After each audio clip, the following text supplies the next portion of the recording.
Brain washing आजकल बहुत तरीकों से किया जा सकता है। गेम्स के थ्रू किया जा सकता है, हम इसमें आइसोलेशन टेक्निक अपनाते हैं, हम इसमें एक इमोशनल मैनिपुलेशन खेलते हैं जिसमें हम लोग कहते हैं कि हम लव बम्बार्टमेंट करते हैं, गैस लाइटिंग करते हैं। लोग अपने आसपास के लोगों को हार्म कर देते हैं। लोग उस एक्सटेंट तक पहुंच जाते हैं जो रियलिटी से बिल्कुल दूर होता है। बट मुझे नहीं लगता कि ये सिर्फ बच्चों की गलती है। आपको नहीं लगता पेरेंट्स की भी गलती है? पेरेंट्स टाइम नहीं देते, सब भाग रहे हैं पैसे, कामयाबी, सबके पीछे। और बच्चों के लिए पहले नहीं था ये दिक्कत कि बच्चों के पास टाइम होता था, पेरेंट्स के पास टाइम होता था बच्चों के लिए। अब मैं पेरेंट्स को एक वार्निंग साइंस बताऊंगी। जब उनको ये पता लगे कि उनके बच्चे ब्रेन वॉशिंग में जा रहे हैं या बच्चों को एडिक्शन आ रहा है, बच्चे पहली बात अलूफ हो जाते हैं, वो फैमिली दोस्तों से मिलना बंद कर देते हैं, उनका कंसंट्रेशन डिक्रीज हो जाता है, वो झूठ बोलना शुरू कर देते हैं। बीटीएस एक ऐसा है जो बच्चों को आजकल क्या, मैं डिसेबल्ड कपड़े पहनूंगा, मैं ढंग से कपड़े नहीं पहनूंगा। Everyone listing BTS, K pop रहना है। Someone should be related to your what you are doing it. ऐसा कोई बैंड नहीं है। एडिक्शन किसी भी चीज का हो, बढ़ रहा है। नमस्कार, स्वागत है आपका एबीपी लाइव में। आपके साथ मैं हूं वर्षा राय। आज आपको हमारा ये शो जरूर देखना चाहिए, ध्यान से देखना चाहिए और बिना पल के झपकाए देखना चाहिए, क्योंकि बात आपके भविष्य की होगी, आपके कलेजे के टुकड़ों की होगी, आपके बच्चों की होगी। कहीं आपके बच्चे बर्बादी की राह पर तो नहीं, कहीं धर्म परिवर्तन गैंग के निशाने पर तो नहीं, कहीं इस्लाम के नाम पर उनका ब्रेन वॉश तो नहीं किया जा रहा, कहीं उनके दिमाग में जहर तो नहीं भरा जा रहा। आपको मैं बताऊंगी अपने बच्चों को बर्बाद होने से कैसे बचाएं, कैसे वीडियो गेम और ऐप के नाम पर अगर उनके दिमाग में जहर की खेती हो रही है तो उसे कैसे रोकें। और इसी पर बातचीत करने के लिए मेरे साथ देश की जानी मानी psychiatrist doctor Swati Mittal studio में मौजूद है। स्वाति जी, सबसे पहले तो यही कहूंगी कि आपके चेहरे की मुस्कान बहुत ही प्यारी है और यही मुस्कान देश के हर एक माता पिता के चेहरे पर बनी रहे, उसके लिए आज आप क्या बताना चाहेंगे?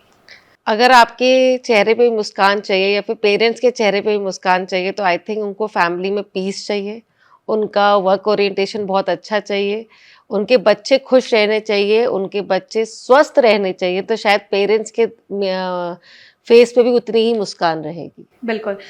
जैसा कि आप जानती हैं आजकल टेक्नोलॉजी बहुत वास्ट हो चुकी है, जिसके प्रॉन्स एंड कॉन्स हम सभी देख रहे हैं।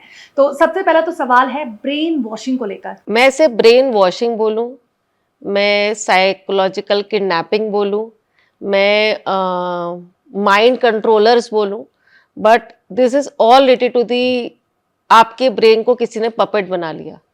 ठीक है, किसी अगर ब्रेन वॉशिंग को समझाऊं तो किसी की एक मकसद से हम किसी के भाव, प्रभाव या उसके बिहेवियर को चेंज कर सकते हैं या उस पर प्रभाव डाल सकते हैं, उसको हम ब्रेन वॉशिंग बोलते हैं। ब्रेन वॉशिंग आजकल बहुत तरीकों से किया जा सकता है। गेम्स के थ्रू किया जा सकता है, हम इसमें आइसोलेशन टेक्निक अपनाते हैं, हम इसमें एक इमोशनल मैनिपुलेशन खेलते हैं जिसमें हम लोग कहते हैं कि हम लव बम्बार्टमेंट करते हैं, गैस लाइटिंग करते हैं। ये वर्ड सुनने में बहुत यूनिक्स है। लव बम्बार्टमेंट इसलिए करते हैं कि हम उन लोग को एक्स्ट्रा लव दे देते हैं, हम इतना प्यार, चाहे वो गलत हो चाहे सही हो, हम उनको बस उनकी मैरिट्स ही बताते रहते हैं। गैस लाइटनिंग करते हैं मीन्स कि अब उनको डाउट डाल देते हैं कि नहीं जो आप सोच रहे हो, नहीं ऐसा नहीं हुआ था, तुम्हें याद नहीं है, अच्छा नहीं ऐसे नहीं हुआ था। That's all play with manipulations, and these manipulation can leads to the चाहे मैनिपुलेशन बोलो, पपेट्स बोलो, वो सब एक लीड कर देता है लोअर पर्सनालिटी के लिए। और वो किसी में भी टर्न हो सकते हैं। वो आप किसी को हमें ब्रेन वॉशिंग करना है तो अगर आपने टेररिस्ट में देखा है तो हम उसे आइसोलेट कर देते हैं दुनिया से, हम उनको एक रूम में बाइंड कर देते हैं। ऐसे आजकल बच्चे गेम में चले गए हैं, वो अपने आप को गेम में कन्फाइंड कर देते हैं। But that's all different type of the brainwashing. जैसे कि आपने ब्रेन वॉशिंग के बारे में बताया, माध्यम बताया जिस तरह से ये चीज़ें किस प्रोसेस से हो रही हैं, कितने एक्सटेंट तक इससे एक इंसान जा सकता है? इसका कोई एक्सटेंट नहीं है। अगर आपने ध्यान रखा कि अगर आपको थोड़ा सा भी ध्यान हो, ब्लू व्हेल गेम आया था एंड ब्लू व्हेल में लोग सुसाइड कर रहे थे। ठीक है, ब्लू व्हेल में लोग की स्टेजेस थी, 7 स्टेजेस थी। और उसमें हर एक स्टेजेस में किलिंग थी, एक उनको एक टैटू भी बनाना था। तो इस ब्रेन वॉशिंग की कोई स्टेज नहीं होती। ब्रेन वॉशिंग की स्टेज इतनी बुरी भी होती है कि लोग अपने आप को मार देते हैं, लोग अपने आसपास के लोगों को हार्म कर देते हैं, लोग उस एक्सटेंट तक पहुंच जाते हैं जो रियलिटी से बिल्कुल दूर होता है। और ब्रेन वॉशिंग का माध्यम सिर्फ एक नहीं होता, ब्रेन वॉशिंग के माध्यम बहुत सारे होते हैं। तो ब्रेन वॉशिंग से आप हामी का तो कोई लिमिट होता ही नहीं है, but yes, day by day वो अपने आप को ही मार रहे होते हैं, अपनी पर्सनालिटी को खत्म कर रहे होते हैं, फेक पर्सनालिटी डेवलप हो रही होती है जो ओरिजिनल पर्सनालिटी से बहुत दूर होती है। दैट्स ऑल ब्रेन वॉशिंग करता है एक्चुअली में। और ऐसे लोगों पर जिन पर इसका खास करके असर होता है ब्रेन वॉशिंग का, उनकी पर्सनालिटी कैसी होती है? जो लोग बचपन में बहुत बुलीड हुए हो, या उनको घर वालों का एक्सेप्टेंस ना हो, या उनके बहुत फाइटिंग पेरेंट्स रहे हो, या उनका बहुत बहुत उनको डिफिकल्ट होता हो घर वालों से मिंगल होने में या फ्रेंड्स बनाने में, या उनके पास कोई बात करने को ना हो, these all are prone for brain washing. क्योंकि एक ब्रेन वॉशिंग के थ्रू ही उनको वैलिडेशन मिलता है। तो जब उनको वो बुलीड होते हैं या उनको एब्यूसिव होते हैं, या वो जैसे मान लीजिए कंपैरिजन गेम में चले जाते हैं कि पेरेंट्स कहते हैं नहीं तू अच्छा नहीं है, तेरे नंबर अच्छे नहीं आते, तो वो अपनी दुनिया में चले जाता है, अपना अलूफ हो जाता है, अलोन हो जाता है, अपने आप पे रहता है। These all are very prone for brain washing games. क्योंकि एक वही जगह होती है जहां उनको कोई प्रेज करने को मिलता है, जहां उनकी कोई बात सुनता है, जहां उनको कोई अचीवमेंट मिलता है, भले वो सारा फेक वर्ल्ड हो, but it's okay, they are prone and they are the personality जो बहुत प्रोन होती है। इस फील्ड में काफी वक्त से हैं, इस तरह के कोई केसेस जिससे आप एनकाउंटर हुई हैं? मैंने ब्लू व्हेल गेम बोला, ब्लू व्हेल गेम का मेरा एक एनकाउंटर हुआ था जिसमें एक बहुत अच्छी फैमिली थी जिसका आई थिंक किसी भी चीज की कमी नहीं होगी उस घर में, more than enough, right, but वो ब्लू व्हेल गेम में गया। स्टेज 5 में दे कॉट देम, जिसमें उसको ये बोला गया था कि अगर तुमने ये नहीं किया तो तुम्हारे पेरेंट्स को मार देंगे। एंड जब वो मेरे पास लाए तो उन्होंने बोला बस बच्चे को ठीक कर दीजिए कैसे भी। तो I took a one step, I said कि मैं ठीक नहीं करूंगी, ठीक आप करोगे, मैं तो आपको रास्ता बताऊंगी। And how you helped? I help with medicine because I am a psychiatrist, so I help with medicine, I help with therapies, I have counselling sessions, but मैंने पेरेंट्स का सपोर्ट मांगा। अगर पेरेंट्स सपोर्ट नहीं करेंगे या parents मेरी बात नहीं सुनेंगे तो मैं कि ठीक नहीं कर पाऊंगी। मैं कोई भगवान नहीं हूँ या मैं कोई ऐसी चीज जो तुरंत बदल देगी पर्सनालिटी। ब्रेन वॉश को अंडू करना it's very difficult, it's very promising. Time लग जाता है, कितना टाइम पीरियड चाहिए? It's depend upon the client to client, it we can not say, but at least 2 to 3 weeks तो हमें चाहिए टू स्टार्ट द इनिशिएशन। जैसे उनके पेरेंट्स के साथ बिल्कुल टाइम नहीं था तो उन्होंने टाइम देना शुरू किया, उनने अपने स्ट्रिक्ट आवर्स कर दिए कि after 6 it's a kids time, mobile से दूर चले गए, बच्चे के लिए गुड लिसनर बन गए, बच्चों को क्रिटिसाइज नहीं किया हर टाइम, अरे आपको ये नहीं आता, आपको ढंग से नहीं पता, आपको कैसे बैठना है, अबे नहीं, एवरी चाइल्ड इज यूनिक। जैसे आपकी हाथ की 5 उंगलियां सेम नहीं होती, ऐसे बच्चे भी सेम नहीं होते, बट हर उंगली की उतनी इंपॉर्टेंस है, इसलिए हर बच्चे की लाइफ में उतनी इंपॉर्टेंस है। और ये जो केसेस हैं आपने कौन से साल में सबसे ज्यादा देखे? After lockdown, after lockdown I have seen so many cases after lockdown. Lockdown में people are very much पूरे time mobile, TV, they are their own worlds. अब हमें केसेस बहुत बढ़ते हुए नजर आ रहे हैं। Day by day we are getting so many cases and it's increasing. I think mobile अब तक एडिक्शन गया नहीं है, चाहे वो रील्स हो, चाहे वो गेम्स हो, चाहे वो लैपटॉप्स हो, बट मुझे नहीं लगता कि ये सिर्फ बच्चों की गलती है। मुझे नहीं लगता ये सिर्फ बच्चों ने कुछ किया है। आपको नहीं लगता पेरेंट्स की भी गलती है? पेरेंट्स टाइम नहीं देते, सब भाग रहे हैं पैसे, कामयाबी, सबके पीछे, और बच्चों के लिए पहले नहीं था ये दिक्कत कि बच्चों के पास टाइम होता था, पेरेंट्स के पास टाइम होता था बच्चों के लिए। अब कंपटीशन के गेम में दौड़िए बट फैमिली को मत भूल जाइए। बिल्कुल। तो अब जब पेरेंट्स आते हैं आपके पास इस तरह की प्रॉब्लम्स लेके, तो पहली सलाह क्या होती है उनके लिए आप? पहली सलाह होती है कि वो चाहते हैं ठीक करना या नहीं। मैं उनसे ये पूछती हूँ, आप रेडी हैं? ये बोथ वेज होगा, वन वे प्रोसेस तो है ही नहीं मेरे साथ। बिल्कुल। तो भाई बोथ वेज होगा। इफ दे से यस, तो मैं कहती हूँ okay fine, then give me some month, give me 1 month, you will get your child back. You will get it, no doubt in this. But yes, I need parents, I need their loved ones, जो भी है teenage के साथ जिससे भी उसका connection है, I want them.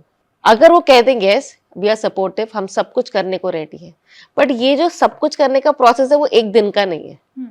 There should be like 1 year 2 year, you have to be sustain. जैसे डायबिटीज में आप मीठा नहीं खा सकते, ऐसे अगर कोई बच्चा साइकोलॉजिकल किडनैपिंग में पड़ गया है, उसको हम दोबारा निकाल रहे हैं, उसको दोबारा वो ना पड़े, तो उसके लिए पेरेंटिंग हमेशा चाहिए। बिल्कुल। गुड पेरेंट्स हमेशा चाहिए। जैसे कि आप बार बार जिक्र कर रही हैं 2 वर्ड्स का, psychological kidnapping.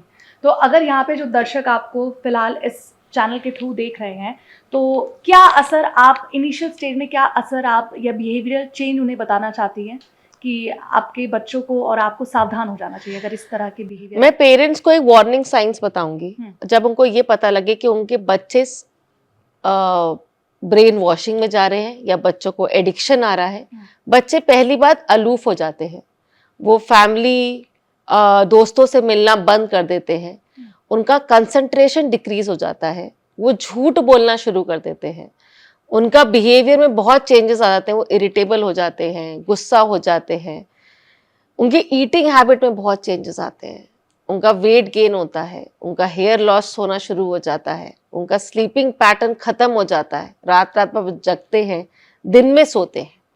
These are the some signs and you have to be very careful कि yes मेरे बच्चे में कुछ दिक्कत आ रही है। तो ब्रेन वॉशिंग पर हमने बात कर ली, आपने वार्निंग साइंस भी बता दिए, माध्यम बता दिए। अब सेकंड जो टॉपिक है, जो 21st सेंचुरी का सबसे डेंजरस टॉपिक मैं कहूँगी, धर्मांतरण। इस पर आपकी क्या राय है और किस तरह से धर्मांतरण जो करते हैं लोग, उनसे बच्चों को बचाया जा सके? धर्मांतरण एक बात बताऊं, इट्स वेरी इमोशनल टॉपिक, ठीक है। हर किसी के अंदर कोई ना कोई धर्म का बहुत इम्पैक्ट है या बहुत कहीं ना कहीं वो उनको है, पता है कि धर्म क्या होता है। किसी के साथ धर्म के साथ प्ले करना it's very easy now a days, because ये सब एक गेम के थ्रू हो रहा है, राइट। अगर किसी को चेंज भी करना है, मैं आपको दोबारा वर्ड बोलूंगी, साइकोलॉजिकल किडनैपिंग के थ्रू ही वो चेंज कर पा रहे हैं। ऐसे धर्म को चेंज करने को लोग इसमें शायद पॉलिटिक्स लाएं, लोग इसमें किसी का अपना कोई फेवरिज्म लाएं, बट धर्म को चेंज करना yes for those personality, those who are weaker personalities, सिर्फ उन्हीं के अंदर ही चेंजेस आ सकते हैं, बाकी किसी के अंदर नहीं। यस ये चेंजेस आ रहे हैं, हम लोग को केसेस मिल रहे हैं। इसके रोकने का एक ही कारण है कि हमें अवेयर होना चाहिए किस चीज का कितना फायदा होता है, किस चीज का कितना नुकसान होता है। जैसे कि गेम्स में आपने जो गाजियाबाद का हमने केस सुना, जहाँ पे वो जिसको वो चेंज कर रहा था, वो कैसे कर पाया? वो फीमेल ही क्यों पड़ी है, वो मेल बच्चा ही क्यों पड़ा उस चीज पे? Just because their addiction, just because parent doesn't know about it, parent doesn't know what they do it, only everybody wants कि ठीक है बच्चा बिजी है, अच्छा उसको रहने दो, अच्छा डिस्टर्ब नहीं कर रहा, रहने दो। अगर आपकी अवेयरनेस बढ़ेगी, आपके अपने बच्चे से बात बढ़ेगी या अपनी चीजों से बढ़ेगी, तो धर्मांतरण या धर्म के लिए किसी का गलत नॉलेज देना होगा ही नहीं। ये बेसिकली टीनेज से स्टार्ट होता है, ये बड़ों में इतनी मुश्किल से नहीं आता, ये टीनेज से स्टार्ट होता है, जिसको हम चेंज बोलते हैं। बड़े अगर धर्म की बात करें तो वो तो सिर्फ फायदे के लिए करते हैं, आज मैं इस धर्म में, कल मैं किसी और धर्म में। बिल्कुल। अगर टीनेज को चेंज करें, only teenage can change, and those teenage are change those who are weaker, who are alone, who are aloof, not every teenage. Only because आज की जनरेशन में बढ़ रहा है, क्योंकि आजकल के लोगों के पास टाइम नहीं है, everyone is there on phone.